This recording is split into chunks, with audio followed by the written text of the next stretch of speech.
بسم الله الرحمن الرحيم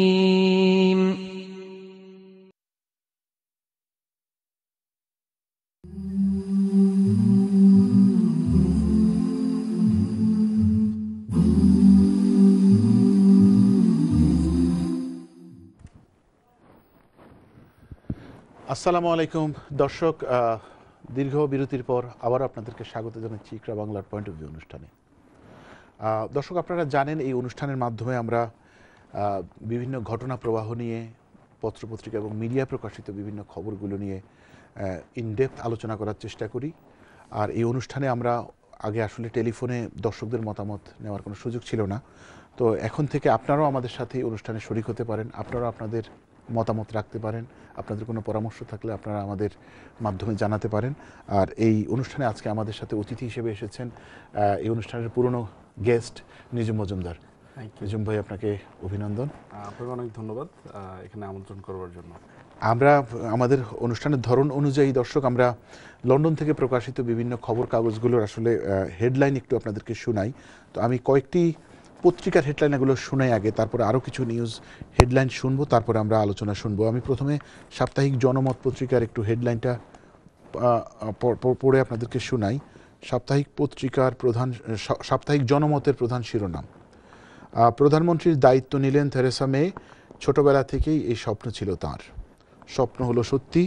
3 মাসের শিশুর মৃত্যু, বাঙালি বাবা মা আটক, হত্যা হিসেবে ধরে নিয়ে তদন্ত। টেনশনে ইমিগ্রেন্টরা, ভিসার মেয়াদ ফুরানো স্টুডেন্টরা কোথায়? জঙ্গিবাদের সন্দেহের তালিকায় ব্রিটেনের বাঙালি শিক্ষার্থীরা। এরপরে আছে আমার কাছে সাপ্তাহিক পত্রিকা। দর্শক, সাপ্তাহিক পত্রিকার গত সপ্তাহের প্রধান শিরোনাম ছিল ঐতিহাসিক চিলকট রিপোর্ট প্রকাশ, বিচারের মুখোমুখি হতে পারেন ব্লেয়ার। থেরেসা মেই প্রধানমন্ত্রী, ইরাক যুদ্ধ ছিল অবৈধ, জেরেমি করবিনকে মোকাবিলা করবেন যুদ্ধপন্থী অ্যাঞ্জেলা ইগল, পুনরায় নেতা নির্বাচনে লেবার পার্টি। আর আমার কাছে আরেকটি পত্রিকা আছে, সেটা হল সাপ্তাহিক বাংলা পোস্ট, যার প্রধান শিরোনাম ছিল গত সপ্তাহে দ্বিতীয় ব্রিটিশ মহিলা প্রধানমন্ত্রীর যাত্রা শুরু, ব্রিটেন চালাবেন যারা, সেপ্টেম্বরে নতুন লেবার লিডারের নাম ঘোষণা, জাকির নায়েকের বিরুদ্ধে সন্ত্রাসবাদী বক্তব্যের প্রমাণ মেলেনি। এই ছিল আমার কাছে সফট কপি এবং হার্ড কপি সহ পত্রিকা। আরও একটা পত্রিকা আছে হলো সাপ্তাহিক সুরমা, সেটা শিরোনাম হচ্ছে জাকির নায়েকের বিরুদ্ধে অভিযোগের প্রমাণ মেলেনি, উন্নততর ব্রিটেন নির্মাণের অঙ্গীকার, প্রধানমন্ত্রীর দায়িত্ব নিলেন থেরেসা মে। সাংবাদিক ইসাক কাজলের মেজর অপারেশন 15 জুলাই, সকলের দোয়া কামনা। ইসাক ভাইয়ের জন্য আমাদের পক্ষ থেকে দোয়া, আমাদের অডিয়েন্সরাও দোয়া করবেন প্রখ্যাত সাংবাদিক ইসাক কাজলের জন্য। লেবার দলের নেতৃত্বে 3 প্রতিদ্বন্দ্বী, 24 সেপ্টেম্বর ফলাফল ঘোষণা। মোটামুটি এই ছিল লন্ডন থেকে প্রকাশিত খবর কাগজগুলোর শিরোনাম। আরও কিছু শিরোনাম বিশ্বব্যাপী বিভিন্ন মিডিয়া এসেছে, সেটা হলো বাংলাদেশের প্রধান শিরোনাম হচ্ছে বর্তমানে যেটা টক অব দ্য বাংলাদেশ, এটা হলো বাংলাদেশে জাতীয় ঐক্যের ডাক বিএনপির। প্রধানমন্ত্রী বলছেন ঐক্য হয়ে গেছে। আর বাংলাদেশের আইএস সন্ত্রাস, তুরস্কের কু, আমেরিকায় পুলিশ হত্যা, এই বিষয়গুলো নিয়ে আমি নিজুম মজুমদারের কাছ থেকে বিস্তারিত আলোচনা শুনবো। আমি প্রথমে তার কাছ থেকে নতুন প্রধানমন্ত্রী থেরেসা মে সম্পর্কে বা তার একজন অ্যাক্টিভিস্ট, আইনজ্ঞ এবং ব্লগার হিসেবে আপনি যদি আমাদের একটু বলেন যে থেরেসা মে আসলে এই পট পরিবর্তনে, এইরকম একটা অর্থনৈতিক কঠিন সময়ে তিনি কিভাবে এই পরিস্থিতি মোকাবিলা করবেন। আর আপনারা দর্শক যদি চান, ফোন করে আমাদের সাথে, নিচে যেই ফোন নাম্বার দেখতে পাচ্ছেন, এই ফোন করে আমাদের সাথে আপনাদের মতামত, অভিমত দিতে পারেন। জি, প্রথমত আমার কাছে ব্যক্তিগতভাবে যেটা মনে হয় যে এই ধরনের একটা ক্ষেত্রে যেখানে আপনার ব্রেক্সিটের পক্ষে বা ইউ থেকে ব্রিটেন চলে যাবে, এটা মোস্ট অফ দ্য এখানকার যে জনসাধারণ তারা রায় দিয়েছে। যেটা মূল সমস্যার জায়গা হচ্ছে, সেটা কিন্তু থেরেসা মে ছিলেন একজন রিমেইন সাপোর্টার। সুতরাং এই যে তিনি যে পার্টিকুলার স্ট্যান্ডে তিনি ছিলেন, সেটা সম্পূর্ণ বিরুদ্ধভাবেই বা বিরুদ্ধ স্রোতেই কিন্তু গণভোটটি এসেছে। তো এই ধরনের একটা স্ট্র্যাটেজির জায়গাতে বা এই ধরনের একটা অবস্থান, পলিটিক্যাল একটা জায়গাতে এমন একজন মানুষের প্রধানমন্ত্রী হওয়াটা প্রথমত আমার কাছে মনে হয় যে একটা সংকটের সূচনা হতে পারে। দ্বিতীয়ত, আপনারা জানেন যে তিনি যখন স্বরাষ্ট্র মন্ত্রণালয়ে ছিলেন, তার যে পদক্ষেপ বিশেষ করে ইমিগ্রেন্টদের উপরে সেটার বড় প্রভাব কিন্তু আসলে সত্যি কথা বলতে আমাদের কমিউনিটিতেও এক ধরনের বড় প্রভাব পড়েছেন। আমরা জানি যে অনেকেই উনাকে বলে থাকেন যে সেকেন্ড আয়রন লেডি, মার্গারেট থ্যাচারের মতো উনাকে বলে, এবং ব্যক্তিগতভাবে আমার মনে হয় যে অভিবাসন নীতিতে তিনি প্রচণ্ড কঠোর, এবং তিনি যেই আপনার মন্ত্রিসভাকে নিয়োগ দিয়েছেন সেখানে দেখা গেছে যে দুজন ছাড়া বাকি সবাই কিন্তু রিমেইন সাপোর্টার ছিলেন। এবং সব কিছু মিলে আমার কাছে যেটা মনে হয় যে, এবং তার বক্তব্যের যে জায়গাটাতে তিনি এই সিঙ্গেল মার্কেটের প্রতি বা সেটা রাখার প্রতি যে এই ধরনের ইঙ্গিত দিয়েছেন, তাতে করে আমাদের মনে হচ্ছে যে আদতে ব্রেক্সিট হলেও, এই গণভোট হলো এবং সেটা যদি ইউ থেকে সরে যায়ও, তাহলে আমার কাছে মনে হয় যে থেরেসা মে এক ধরনের বড় ছাড় দিতে প্রস্তুত। এটা আসলে অনেকটা এরকম যে আমি ইউতে নেই কিন্তু অনেকটা নরওয়ের মতো আমি একটা সিঙ্গেল মার্কেট টিকে থাকবার জন্য নানাবিধ স্ট্র্যাটেজি, যেমন আপনার জানেন যে সাম্প্রতিক সময় বলেছে যে যারা এখানে ইমিগ্রেন্ট যারা রয়েছেন তাদের ব্যাপারে তিনি এক ধরনের নীতি নেবেন, তাদেরকে যাতে সংকটে না পড়তে হয়। বিকজ এটা একটা অবশ্য পলিসি রিজন আছে, যেহেতু প্রচুর ব্রিটন আপনার ইউরোপের বিভিন্ন দেশে রয়েছে। এটার ব্যতিরেকেও আমি যেটা বলবো সেটা হচ্ছে যে তিনি যেহেতু রিমেইন সাপোর্টার ছিলেন, সুতরাং তার সুস্পষ্ট এক ধরনের নীতি ছিল ইউতে থেকে যাবার পক্ষে।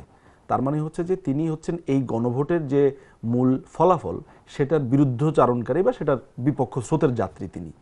সুতরাং এরকম একটা সিচুয়েশন থেকে যেখানে আপনার ডেভিড ক্যামেরনের আপনার বক্তব্য যদি শোনেন, সেটা হচ্ছে যে তিনি বলেছেন যে আমি আসলে এই জাহাজের নাবিক নই, বা আমি এই যেহেতু আমি বিরুদ্ধ স্রোতে ছিলাম, আমার চাওয়াটা পূর্ণ হয়নি, সুতরাং এটাকে অন্য কেউ ডিল করুক। আমরা কিন্তু ভেবে নিয়েছিলাম যে অন্য কেউ ডিল করতে বলতে যে লিভ সাপোর্টার যারা করেছেন, মানে মূলত আমরা বরিস জনসনকে আশা করেছিলাম, কিংবা মাইকেল গভ, আমরা ওইটাই আমরা চিন্তা করেছিলাম যে হয়তো বা তারা আসবেন। এবং কিন্তু দুর্ভাগ্যজনকভাবে বরিস জনসন যেই তার রাজনৈতিক অবস্থান থেকে দ্রুত সরে যাওয়া, আবার পরবর্তীকালে তিনি ফরেন সেক্রেটারি হিসেবে আসা, সব কিছু কি আমার কাছে মনে হচ্ছে যে এক ধরনের কন্ট্রাডিক্টরি। এবং এখন আমার কাছে ইন সাম কনটেক্সট এটাকে এক ধরনের সেট আপ বলে আমার কাছে কিন্তু মনে হচ্ছে, যদিও আমি একজন ব্রেক্সিট সাপোর্টার হিসেবে সমর্থন দিয়েছিলাম, কিন্তু আমার সমর্থন দেওয়ার প্রেক্ষিতে যে এই ধরনের একটা কাঠামো বা একটা চেইন আমি মনে মনে সাজিয়েছিলাম বা ভেবেছিলাম, আশা করেছিলাম, সেটা কিন্তু প্রথম পর্যায়ে এটার স্বপ্নভঙ্গ হলো। আমি আপনাকে একটু প্রশ্ন করি, আপনি ফেসবুকে বিভিন্ন স্ট্যাটাস আমি দেখেছি, আপনি তো খুব জনপ্রিয় লেখক সামাজিক যোগাযোগ মাধ্যমে। তো আপনার মানে মূল কি কারণে আপনি আসলে ব্রেক্সিটের পক্ষে ছিলেন, যে ব্রেক্সিটের কারণে দেশের অনেক ব্রেক্সিট সাপোর্টাররাও হতাশ? তো আপনার কারণ কি কারণ আপনার সামনে ছিল? ব্রেক্সিটের মানে ইউরোপিয়ান ইউনিয়নের বিভিন্ন ডিরেক্টিভস এবং বিভিন্ন লর যে প্রভাবটুকু বা এটা কিভাবে আসলে কাজ করে, এই জিনিসটা লাকিলি আমি খুবই সৌভাগ্যবান বলবো, বা সৌভাগ্যবানই বলবো, যেটা হচ্ছে আমরা যখন এলএলবিটা করি আমাদের অবশ্য পাঠ্য ছিল ইউ ল ছিল আমাদের পাঠ্য। সুতরাং যেই প্রভাবগুলোর কথা বা যেই মূল উপকরণগুলোর কথা আমরা এখন জনসাধারণ আলোচনা করছি, আমরা কিন্তু সেটা আমাদের বাধ্যতামূলকভাবে একটা সময় পড়তে হয়েছিল। তো সেই সময়টাতে আমাকে অনেক ধরনের আইন, অনেক ধরনের আপনার রেগুলেশনগুলো নানান ধরনের প্রশ্নের জন্ম দিয়েছে। যদিও স্বাভাবিকভাবে যখন আপনার যে কোনো জায়গাতেই যখন জোটবদ্ধভাবে কিছু দেশ একটা সিঙ্গেল ইকোনমি মার্কেট বলেন বা একটা একীভূত একটা যখন চেইনের মতো থাকতে চান, সেখানে স্বাভাবিকভাবে নিয়ম কানুন বা সবার প্রতি একইভাবে নিয়ম প্রযোজ্য হবে, এই ধরনের একটা সিচুয়েশন তৈরি হতেই পারে। কিন্তু সেখানে যেসব সুযোগ সুবিধাগুলো দেওয়া হয়েছিল বা যেই প্রভিশনগুলো রাখা হয়েছে, এটাকে আমার ইমব্যালেন্স মনে হতো প্রথমত। আপনি কিভাবে দেখেন? আপনি যদি জার্মানির অর্থনীতি দেখেন, সুইডেন, জার্মানি, তারপরে হচ্ছে যে আপনার সুইজারল্যান্ড, ইংল্যান্ড বা এই ইউরোপের কান্ট্রির ভেতরে তো আপনার অর্থনৈতিক বৈষম্যটা রয়েছে। একই সাথে আপনি যদি লিথুয়ানিয়াতে যান কিংবা লাটভিয়াতে যান বা আরেকটু পোল্যান্ডে যান, সেই অর্থনীতি, রোমানিয়া, বুলগেরিয়ার কথা ধরেন, তো আলটিমেটলি দেখা যাচ্ছে যে এই অর্থনীতি আর এই অর্থনীতি ব্যালেন্স করে না। সুতরাং একটা লেখা পড়ছিলাম আমি কিছুক্ষণ আগে, সেটা হচ্ছে যে আপনার যখন এই ব্যালেন্সটা করে না এবং দারিদ্র্যের হার এবং বেকারত্বের হার একটার সাথে আরেকটার পরিপূরক করা যায় যখন এক স্থান থেকে অন্য স্থান পরিবর্তন সাপেক্ষে, সেই ক্ষেত্রে আপনার কিন্তু এই ধরনের ইমব্যালেন্সিং প্রক্রিয়া তৈরি হয়, তখন পার্টিকুলার কয়েকটা দেশের উপরে প্রেশারটা পড়ে। আমি সম্ভবত বুঝাতে পেরেছি যে না, কিন্তু পার্টিকুলারলি আপনার আলোচনাটা চলে যাচ্ছে ইউরোপের অন্যান্য গরিব দেশগুলো বা স্বল্পোন্নত দেশগুলোর কথা বলছেন। এটা হচ্ছে মানে আমি তো আসলে একটা উদাহরণ দিয়ে বুঝালাম, কিন্তু এটার মূল আমব্রেলাতে যদি আমি শব্দটাকে বলি সেটা হচ্ছে ইমব্যালেন্সিং। আমার কাছে ইমব্যালেন্সড প্রথমত। দ্বিতীয়ত ব্যাপার হচ্ছে যে অবভিয়াসলি আমরা যেটা নিয়ে আলোচনা করেছি ইমিগ্রেশন প্রক্রিয়া। আপনি জানেন যে অভিবাসন প্রক্রিয়ার যে সিস্টেমগুলো রয়েছে, যে লুফলগুলো রয়েছে, সেটা কিন্তু অনেক ধরনের বড় অ্যাবিউজ হয়েছে। আমি এটা বলবো না যে ইমিগ্রেন্টরা এখানে আসার ফলেই বা তারাই শুধু করেছেন বা এখানকার যারা নাগরিক রয়েছেন তারা কখনো করেন, ব্যাপারটা তা না। আমি ব্যাপারটা যেটা বলছি সেটা হচ্ছে যে এই যে এক্সপ্লয়েট করবার সম্ভাবনাটুকু সেটা কিন্তু আরও বৃদ্ধি পেয়েছে। এই মনিটরিং সেল বা এই মনিটরিংয়ের যে ব্যাপারটা সেটাকে আমার কখনোই যথোপযুক্ত মনে হয়নি। আরেকটা ব্যাপার আমার কাছে যেটা, এটা একটা সেকেন্ড পজিশন আমি বলবো, আরেকটা ব্যাপার আমার কাছে সবসময় মনে হয়েছে সেটা হচ্ছে যে আপনার ব্রিটেনকে আসলে একটা সুনির্দিষ্ট কোর ভিতরে বন্ধ করে রাখা হয়েছে। ধরা যাক আমি যেই ব্রেডটুকু আজকে কিনি, ধরেন 40 পেন্স দিয়ে কিনি বা যে 1 পাউন্ড দিয়ে যেটা কিনি, বাজার সম্প্রসারণ নীতিকে যদি আমি বাজারকে যদি আমি আরও সম্প্রসারণ করি, মানে হচ্ছে যে ইউরোপের বাইরে গিয়ে আমি যদি আমার ওই বাধ্যবাধকতাটুকু বা বাণিজ্যের বাধ্যবাধকতাটুকু আমার না থাকে, সেই ক্ষেত্রে কিন্তু আমার সুযোগ থাকছে যে ইকোনমিক্যালি আমি আরও বেশি আপনার বার্গেন করতে পারছি। আপনার চাকরির ক্ষেত্রে আপনি চিন্তা করে দেখেন যে আমরা এখানে ডক্টর বা আপনার বিভিন্ন সেক্টর বেইজ যখন এখানে কর্মীরা আসছেন, এখানে কিন্তু প্রচুর ইউরোপিয়ান ইউনিয়নের কর্মী এবং তাদের মুভমেন্ট, ফ্রি মুভমেন্টের কথা আপনি চিন্তা করেন, তারপরে তাদের যে সুযোগ সুবিধার কথা আপনি চিন্তা করেন। এখানে আপনার একজন মানুষ এসে কিন্তু থাকতে পারেন, চাকরি খোঁজ করা অবস্থায় তিনি থাকতে পারেন, নট নেসেসারিলি যে ওনার চাকরি থাকতে হবে, উনি কখনো চাকরি করেছেন বা খুঁজেছেন সেই প্রুফটা দিলে হবে।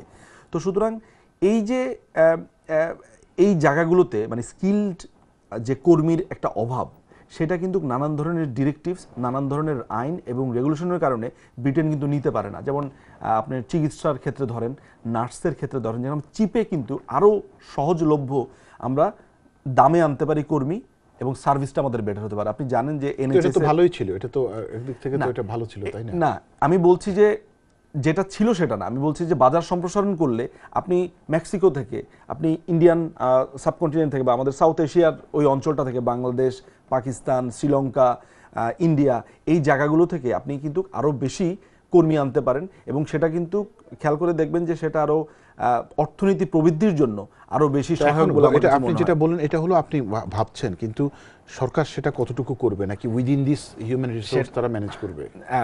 অবভিয়াসলি সেই ইন্ডিকেশনটা আমরা এর মধ্যেই দেখেছি, বরিস জনসনের বক্তব্যে আমরা দেখেছি, আমরা বিভিন্ন সময় ডেভিড ক্যামেরন তো এটা বলেছেন যে ইয়েস, তিনি মানেন যে অভিবাসন কিংবা আমাদের বাজার যে সম্প্রসারণের কথা তিনি মানেন, তিনি বিভিন্ন ভাষণে বলেছেন। এখন এটা দেখার বিষয় যে যদি এখন আবার দেখা যায় যে নন ইউরোপিয়ান যারা রয়েছেন তাদের ক্ষেত্রে যদি টাইট করে ফেলেন এবং এমন ধরনের পয়েন্ট বেস সিস্টেমের কথা বলা হচ্ছে, সেটা যদি এমনভাবে হয় যেটা আসলে অমূলক কিংবা যেটা হচ্ছে আসলে ইমপ্র্যাকটিক্যাল এভাবে আসা বা দক্ষ কর্মী আসার ক্ষেত্রে, যেমন আমরা জানি যে 35,000-এর নিচে ইনকাম করলে আসলে তিনি ভিসা বাড়াতে পারবেন না, এই ধরনের নিয়ম কানুনের কথা আমরা জানি আসছে। না, ওটা যতটুকু জানি এটা হলো টিয়ার 2 এর জন্য স্কিলড না, কিন্তু কথা হচ্ছে যে 35,000 কি আসলে প্রপোর্শনেট কিনা, মানে ব্যাপারটা তো হচ্ছে প্রপোর্শনেট হতে হবে যে এটাকে ফিজিবল কিনা। 35,000-এর পাওয়ার মতো তো আমার ওই ধরনের আমার যোগ্যতা থাকলেও আমাকে দেওয়ার মতো ক্যাপাবিলিটি থাকতে হবে। তো যদি অ্যাভেলেবেল জব থাকে এবং আমার যোগ্যতা থাকার পরেও আমি পাইনি, সেটা ডিফারেন্ট ইস্যু। কিন্তু আপনি 35,000-এর ক্যাপ ঢুকানো হচ্ছে, কিন্তু সেই যোগ্যতা থাকার পরেও আমার ওই স্থান সংকুলন হচ্ছে না, তাহলে তো আলটিমেটলি নিয়মটা করে কোনো লাভ নেই। আপনি এখানে চিন্তা করে দেখেন যে ব্যাঙের ছাতার মতো আপনার বিভিন্ন কোম্পানিকে আপনার কর্মী আনার জন্য আপনার লাইসেন্স হোম অফিস দিয়ে থাকে। অনেক মানুষ দেশ থেকে এসেছে এই ভিসার উপরে নির্ভর করে। তারা আপনারা জানেন যে হয়তো বা আন্ডার দ্য টেবল তারা 15,000, 16,000, 20,000 টাকা দিয়েছে, যদিও এখানে বেতন যেটা বলে আসে সেটা আমি ধরে রাখলাম যে এটা ধরেন ঠিকভাবেই হয়েছে, কিন্তু দুদিন পরে এই কোম্পানিগুলো তাদের অডিটে দেখা যায় যেগুলোকে বন্ধ করে দেওয়া হয়েছে। তো হোম অফিস বা এই প্রশাসন সবসময় যে জিনিসটা করেছে সেটা হচ্ছে যে একটা কোম্পানিকে যখন লাইসেন্স দেয়, তাদের ভবিষ্যতে তাদের সম্ভাবনা, অতীতে তাদের ইতিহাস, এগুলোকে বিবেচনা করে ধুম করে ধরেন 2, 3, 4টা ওয়ার্ক পারমিট দিয়ে দিল, হয়তোবা সেটার জন্য 2-3 জন এখানে বাংলাদেশি মানুষ বা ইন্ডিয়ান মানুষ বা পাকিস্তান বলতে পারেন যে বিভিন্ন জায়গা থেকে এসেছে, কিন্তু আফটার 2 or 3 মান্থস যখন এই কোম্পানিটা বন্ধ হয়ে যায়, আপনি ওই ভদ্রলোকের কথা আপনি চিন্তা করেন, জীবনের সবকিছু ব্যয় করে তিনি এখানে আসেন। তো সুতরাং আমি যে কথাটা বলি সেটা হচ্ছে যে স্বপ্ন তো বিভিন্নভাবেই দেখিয়েছেন যে এইটা হবে সেইটা হবে, এখন পলিসিটুকু যেটা বলেছে সেইটার সাথে পরিকল্পনা বা ইমপ্লিমেন্টেশন কতটুকু, এটা আসলে এখন সবচাইতে বড় ব্যাপার। আচ্ছা, আমরা ওই যে এখানে এটার সাথেই জড়িত জনমতেরই একটা সংবাদ যে ইমিগ্রেশনে ইমিগ্রেন্টরা মানে টেনশনে ইমিগ্রেন্টরা, আরেকটা হচ্ছে ভিসার মেয়াদ ফুরনো স্টুডেন্টরা কোথায়, জঙ্গিবাদের সন্দেহের তালিকায় ব্রিটেনের বাঙালি শিক্ষার্থীরা। এটা হচ্ছে সাপ্তাহিক জনমতের নিউজ। এখন ওই ভিসার মেয়াদ ফুরানো শিক্ষার্থীরা স্টুডেন্টরা কোথায়? আমরা যতটুকু জানি ইউরোপে। আমি এক্স্যাক্টলি আমি আমার ব্যক্তিগত ফার্স্ট হ্যান্ড অভিজ্ঞতা আছে এই ব্যাপারে, বিকজ প্রচুর ক্লায়েন্টকে দেখেছি বা বিভিন্ন পরিচিত মানুষরাও এসেছেন। এটা হয়তো বা এভাবে ওপেনলি বলা যায় না, কিন্তু তারপরে আমার কাছে যেটা মনে হয় যে ইঙ্গিতটা এখানে দেওয়া হয়েছে সংবাদের মাধ্যমে যে জঙ্গিবাদের সাথে ঝুঁকছেন কিনা, হ্যাঁ ঝুঁকেছেন, এবং সেটা এই যে সাইফুল ইসলাম নামে মনে হয় বা কিছুদিন আগে একজন বা এরকম, কিন্তু ওই যারা এখানে স্টুডেন্ট ভিসাতে আসেন তারা এখানে যেরকম জীবন সংগ্রামে লিপ্ত থাকেন, তাদের পক্ষে আসলে এই ধরনের কাজে যোগদান করার ব্যাপারটা আসলে বিলাসিতা, অনেকটা বিলাসিতা। তারা জীবন সন্ধানে এবং জীবনকে আসলে সুখময় করবার জন্য তারা ইউরোপের বিভিন্ন দেশেই পাড়ি জমিয়েছেন, বিশেষ করে ফ্রান্সে, বেলজিয়ামে। না, কিন্তু যারা জঙ্গিবাদের সাথে যুক্ত হয় তারা তো মানে বিয়ন্ড দ্য হ্যাপিনেস, এর চেয়ে আরো সুপার হ্যাপিনেসে চলে যায়, যেমন যেটা আপনি সিঙ্গাপুরে বাঙালি যারা ওয়ার্কিং মাইগ্রেন্টদেরকে না, দেখেছেন। সিঙ্গাপুরের ব্যাপারটা একটু যদি এখানে একটু যোগ করি, আমি গতকালকে রায়টা তো দিল 12 তারিখে দিল, তো মিজানুর রহমান নামে যে ভদ্রলোক, তার যিনি জঙ্গি হিসেবে আপনার প্রমাণিত হয়েছে এবং যাকে 5 বছরের জেল দেওয়া হলো, আমি আসলে রায়টা খোঁজ করছি, আমি ফুল রায়টি পাইনি, বাট আমি যে প্রতিবেদনটুকু যেটা পড়েছি মোটামুটি সেটা হচ্ছে যে সে তার জীবনের যে হতাশাটুকু ছিল, কারণ ফ্যামিলিকে তার টানতে হতো, এখানে যে আশাটা নিয়ে এসেছে প্রচুর পরিশ্রম, যেরকম মনে করেছে সেরকম না, তো নানাবিধ পারিবারিক বিভিন্ন যে তার হতাশাটুকু তার ভেতরে জড়ো হয়েছে, সেটা থেকে কিছুটা পরিত্রাণ পাওয়ার জন্য ধর্মের বাণী, যেটা সে মনে করেছিল যে এটা শুনলে হয়তো বা তার শান্তি লাগবে, জীবন হয়তো বা আরও সেটেলড হবে, সেটা শুনতে গিয়ে তাকে আসলে মূলত জঙ্গিবাদের দিকে ঠেলে দেওয়া হয়েছে। সেখানে বারবার দেখানো হয়েছে যে দেখেন সারা পৃথিবীতে মুসলমানদের কি অবস্থা, আমরা এই পৃথিবীতে কেন এসেছি, আমরা পৃথিবীতে এসেছি আসলে আমরা আমাদের সৃষ্টিকর্তার কারণে এসেছি, আমরা যদি এটা না করে যেতে পারি তাহলে আমাদের জন্য বেহেশত বন্ধ, এইভাবে বেঁচে থাকার কোনো মানে নেই। তো আলটিমেটলি যেটা দেখা যায় যে সেটা হচ্ছে যে আসলে কিন্তু ওই হতাশাটাকে, ওই হতাশার জায়গাটাকে আসলে কিন্তু অর্থনৈতিক ব্যাপারটা এখানে খুব জড়িত ছিল, যেটা ইউরোপের হতাশা আর ওই মধ্যপ্রাচ্যের হতাশার সাথে কিন্তু বিভিন্ন, কারণ এখানকার কালচার, একটা ছেলে 2 বছর বা 5 বছরে যে কালচারকে অ্যাডপ্ট করে তার জন্য জঙ্গিবাদে যাওয়াটা খানিকটা দুষ্কর।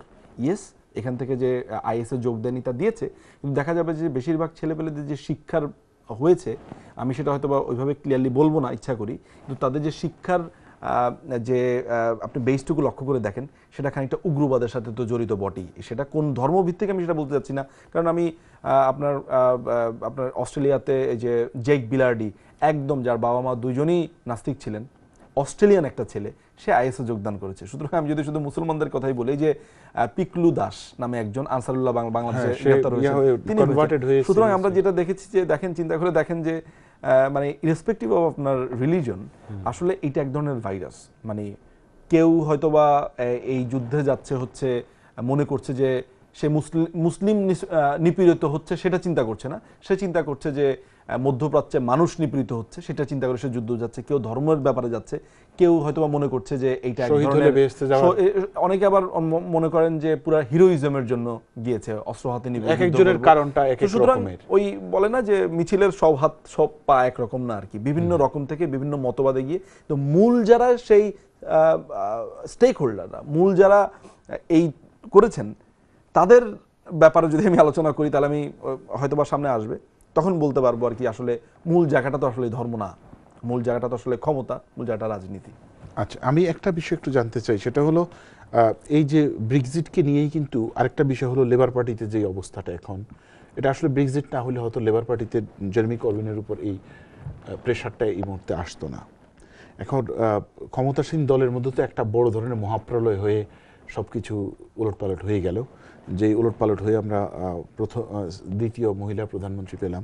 সেখানে লেবার পার্টির এই এই যে টালমাটাল অবস্থা, তাদের কি আসলে কতটা যৌক্তিক ছিল বা কতটা প্রয়োজন ছিল এই এরকম একটা সময় তাদের মধ্যে একটা দেখেন বড় এই ধরনের পরিবর্তন? লেবার পার্টি তো দলীয়ভাবে বলা যায়, যদিও লেবার পার্টির অনেকে ব্রেক্সিটের পক্ষে ছিলেন, সেটা বিপক্ষে ছিলেন। বিপক্ষে ছিলেন, কিন্তু মূলত লেবার পার্টির যে স্ট্যান্ডটুকু ছিল সেটা হচ্ছে যে তারা ব্রেক্সিটটা চান না, মানে ইউরোপিয়ান ইউনিয়নেই থাকতে চান। তো একটা জিনিস একটু লক্ষণীয় ব্যাপার, সেটা হচ্ছে যে জেরেমি করবিনের পলিটিক্যাল যে স্ট্যান্ড বা যেটা, সেটা কিন্তু এই ধরনের বুর্জোয়া শাসন ব্যবস্থার সাথে খানিকটা বেমানান। আপনারা জানেন যে তিনি খানিকটা শ্রমিকপন্থী মানুষ, শ্রমিকপন্থী ইন দ্য সেন্স তিনি খানিকটা কমিউনিস্ট, তার চিন্তাভাবনা আছেন, তার সব কিছু মিলেই তিনি তিনি তাকে আমি অসম্ভব রকমের পছন্দ করি, তাতে কোনো সন্দেহ নেই। কিন্তু এই পশ্চিমা রাজনীতির সাথে তিনি এখন জানেন যে সাম্প্রতিক সময় তিনি এই অনাস্থাটুকু কাটিয়ে হয়তো বা লিডারশিপের যেটা রেজাল্ট 24 তারিখে দেওয়া হবে, কিন্তু আলটিমেটলি তিনি কতদিন টিকতে পারবেন এই ধরনের পলিটিক্যাল জায়গাতে। আমি পার্টিকুলার একটা উদাহরণ দিব। আপনারা জানেন যে অনেক এমপি তার প্রতি অনাস্থা জানিয়ে সেখান থেকে শ্যাডো গভর্নমেন্ট থেকে সরে গিয়েছেন। আমি একজনের একটা চিঠি পড়েছি, সেখানে পুরোটা জায়গা জুড়েই তার অভিযোগ ছিল, সেই এমপির নাম আমি ভুলে গেছি, কিন্তু সেই পুরো জায়গাটা জুড়েই যে অভিযোগটা ছিল সেটা হচ্ছে যে এই ক্যাম্পেইনের ক্ষেত্রে যতটুকু প্রচারণা করবার দরকার ছিল, কিংবা যতটুকু আপনার প্রচারণা আসবার দরকার ছিল, বা যে কর্মক্ষম বা কর্মঠ হওয়ার দরকার ছিল ওই সময়টাতে, তিনি সেটা করেননি। তাহলে কি কোনো গোপনভাবে তিনি আসলে ব্রেক্সিটকেই সমর্থন করেছেন কিনা? আচ্ছা, it is a big question.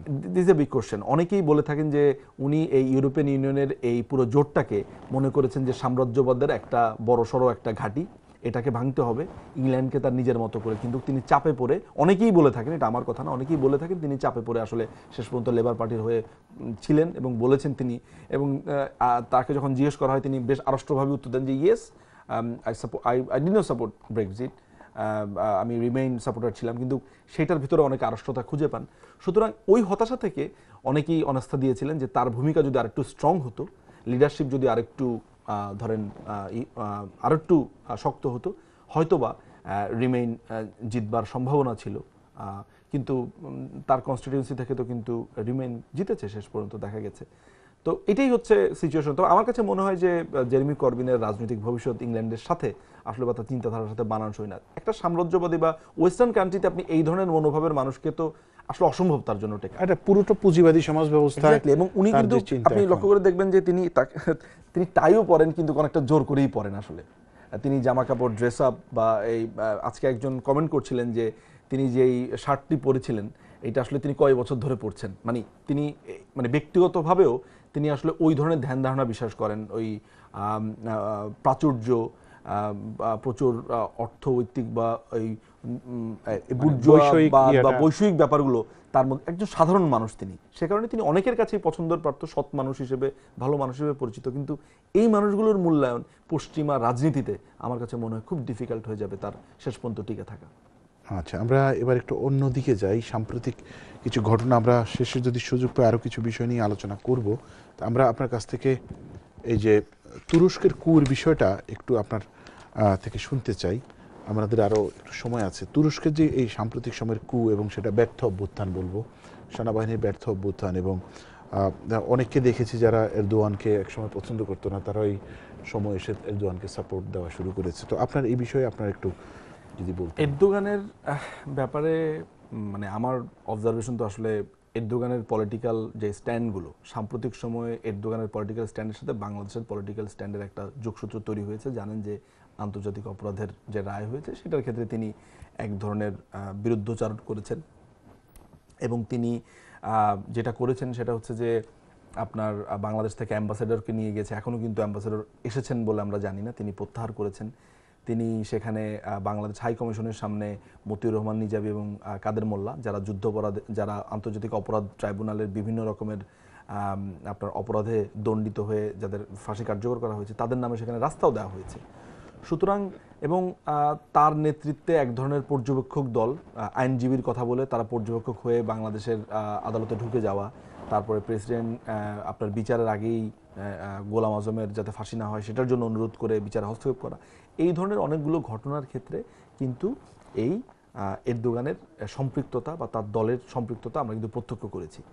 দেখেন, এরদোগান যে পলিটিক্যাল স্ট্যান্ডকে সাপোর্ট করেন, বা যে পলিটিক্যাল রাজনৈতিক আদর্শে তিনি আছেন সেইটার সাথে আসলে মূল তুরস্ক যেটাকে আমরা মনে করি বা তুরস্কের যে এক ধরনের চেহারা ছিল একটা সময় সেটার সাথে কিন্তু যায় না। আপনারা জানেন যে তুরস্কের একজন লেজেন্ডারি ফিগার যিনি কামাল আতাতুর্ক, এই যে তাদের সেকুলারিজম বলা হয়ে থাকে যে এই সেকুলারিজমের সাথে ধর্মের যে একটা দ্বন্দ্ব এই মুহূর্তে সেটা কিন্তু একটা দেশের ভেতরে অল্প অল্প করে আপনার কিন্তু দানা বেঁধেছে। আচ্ছা, আমি একটা কথা বলি, সেকুলারিজমের সাথে ধর্মের তো আসলে তেমন কোনো দ্বন্দ্ব নাই, এটা ভুল বুঝাবুঝি। সেকুলারিজমের সাথে ধর্মের ভুল বুঝাবুঝি আছে, ধর্মের দেখেন কিভাবে দ্বন্দ্ব থাকবে?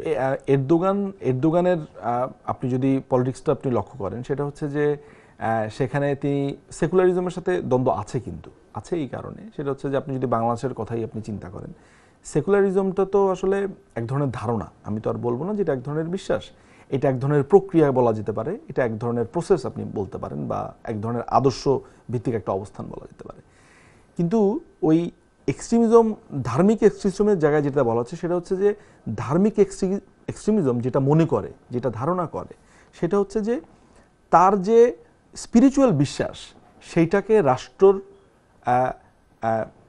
ফিজিক্যাল পুঁথিপুস্তকে আপনার অ্যাডপ্ট করার ভেতরেই ওই মানুষগুলো সার্থকতা খুঁজে পায়। এটাকে আরও সহজ করে যদি আমি বলি, যেমন সংবিধানে আপনি যদি বিসমিল্লাহির রহমানির রহিম যোগ করেন কিংবা ইসলাম ধর্মকে আপনি শ্রেষ্ঠ হিসেবে বলেন, সেটার আলটিমেটলি এটার উপযোগিতা কি, এটাতে কি হয় আসলে?